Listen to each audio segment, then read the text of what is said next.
The Little Match Girl. It was cold, the snow was falling, and it was getting darker and darker. The evening was approaching. Soon, the last day of the year would come to an end. Winter. Through the streets covered in snow, in the twilight, a little girl walks barefoot, with her head uncovered, and she carries something in her apron. Why barefoot? That's the whole story. In the morning, she had slippers, old and worn out, too big for her mother's old slippers, but she lost them. Two carriages were approaching from opposite directions, and she wanted to quickly run across the street.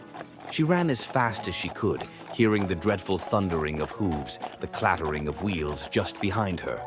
Oh, she had escaped, but barefoot. One slipper was lost so completely that she couldn't find it in the darkness, and the other was snatched by a boy who ran away laughing far into the distance. So the poor little girl walked barefoot in the snow, her feet turning blue and red. With one hand, she clutched her red apron, in which she carried several matchboxes to sell, and in the other hand she held one box, timidly offering it to passers-by, hoping to get their attention. But no one reached out for her. No one had bought anything from the girl today. She hadn't earned a single penny.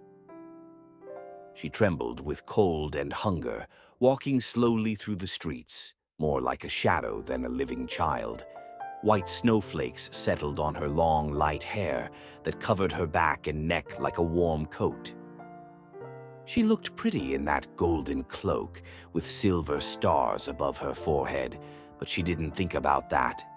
She was more occupied by the pleasant smell of roast goose, which every now and then hit her sharpened by hunger sense of smell. People were bidding farewell to the old year merrily, and she was so hungry and cold. Finally, she sat down. She was so tired that she could not go any further. She settled in a corner between two houses, one of which jutted out into the middle of the street. It was dark in here, so no one saw her. She crouched down and hid her cold legs under her skirt to warm them up. But how can you warm up in the snow and frost? And she didn't have the courage to return home. She hadn't sold a single box, so how could she go back without money? Her stepfather would definitely beat her. And anyway, is it warmer there? The frosty wind whistles through the holes in the roof, even though they have blocked the largest ones with straw and rags. There is no point in going home. Her cold hands have almost gone numb. She has no strength to hold the pack of matches in them. What if she lit one to warm up? Just one match. At the memory of warmth, she no longer has the strength to resist the temptation. Just one match. She takes it out carefully. There's a crack, and it burns. What a cheerful light, bright and warm. Oh, how it warms the hands. A wonderful flame. It suddenly seemed to her that she was sitting in front of a warm iron stove with shining legs and a brass door. Oh, how warm! How warms her the large, bright flame! How merrily it burns! She pulled her legs out from under her thin dress to warm them too, but at the same moment, the match went out. The iron stove and the cheerful fire disappeared, and in the child's hand only a tiny piece of burned wood remained.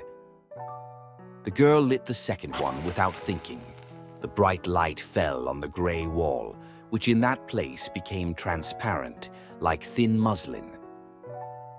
And she saw deep inside a large, bright room, a table covered with a clean white tablecloth, plates, glasses, and in the very center a huge goose baked on a platter, fragrant, stuffed with apples and plums. The goose moved suddenly, jumped to the ground with a knife and fork in its roasted chest, and began to move toward the girl. Suddenly, the match went out again, and instead of a warm room, the child faced with a gray, damp, and dark wall. She quickly lit the third one. The flame shot up, flickered, and spread in all directions, sparkling in the air like candles on a Christmas tree. Oh, the Christmas tree! Right in front of her stands a magnificent, large, shining with lights, more beautiful and ornate than the one she had seen through the glass doors in the apartment of the wealthy merchant. So many candles, thousands, so warm, so bright. The girl held out both her hands towards them, and suddenly the match went out.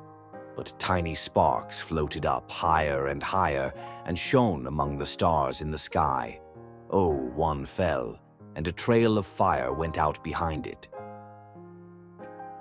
"Someone has died," the girl whispered softly, because she had heard from her grandmother, whom she loved very much, that when a star falls, a person's soul flies away from earth to heaven. The match was lit again, and in the light that shone, the girl saw her dearest grandmother, all glowing with a warm, gentle glow. The old woman looked at her granddaughter with love and smiled at her.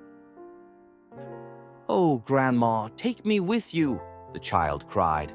"Oh, take me, Grandma. I know that you will disappear as soon as the match goes out, as the warm stove, the goose, and the Christmas tree disappeared. Oh, don't disappear, Grandma." With her hand trembling from the rush and the frost, the girl lit the entire box at once. She wanted so much to keep her grandma. And a bright flame burst forth, brighter than the sun, and the grandmother had never been so beautiful, so fiery and radiant. She smiled again at the little girl and took her in her arms. Now they both rose high, higher and higher, towards the stars, towards the splendid lights, where there is no hunger, cold or fear, until they reached the throne of God. The next day, the girl's frozen body was seen in a corner near the wall. She had a smile on her face and a burnt box of matches in her hand. New Year's Day greeted her with a bright sun. People looked at the poor little thing with compassion. "She wanted to warm herself up," someone said, pointing to the burnt matches. No one could guess what she saw before her death in the light of these few sticks, and in what light she ascended to heaven in the arms of her deceased grandmother. Moral: the story of the little girl trying to sell matches could have been completely different if only we were more attentive and sensitive to the misfortune of others. Visit our channel for more fairy tales.